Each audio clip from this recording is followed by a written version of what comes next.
Metaplasia means change in the form. So you can say it is a reversible change in which one cell type is replaced by another cell type. A cell's response to stress is never the same. So if one type of cells are unable to withstand it, they are replaced by another type of cells to survive. Just like chameleons change color to protect themselves from predators, cells change their form to protect them from harsh environments. Metaplasia is thought to arise by the reprogramming stem cells to differentiate, along with a new pathway rather than a phenotypic change of already differentiated cells. Let's take the example of habitual cigarette smokers here. The normal ciliated columnar epithelial cells of the trachea and the bronchi are replaced by the stratified squamous epithelial cells. Stratified squamous epithelial cells can survive in cigarette smoke and chemicals. But remember, it lacks any protective mechanism, that is, the mucus secretion and the ciliary clearance. Both are associated with the ciliated columnar epithelium only. Now you can also look here that these are the normal cells that are then changed into the striated squamous epithelial cells.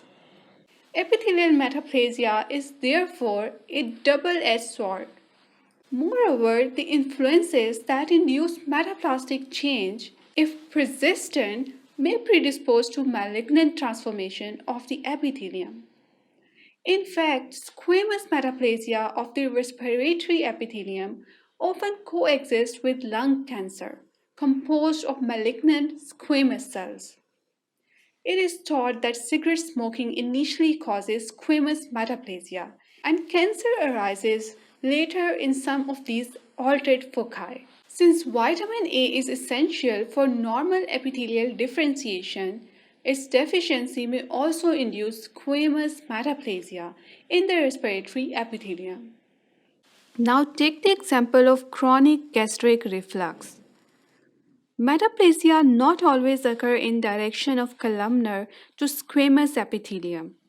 In chronic gastric reflux, the normal stratified squamous epithelium of the lower esophagus may undergo metaplastic transformation to gastric or intestinal type columnar epithelium.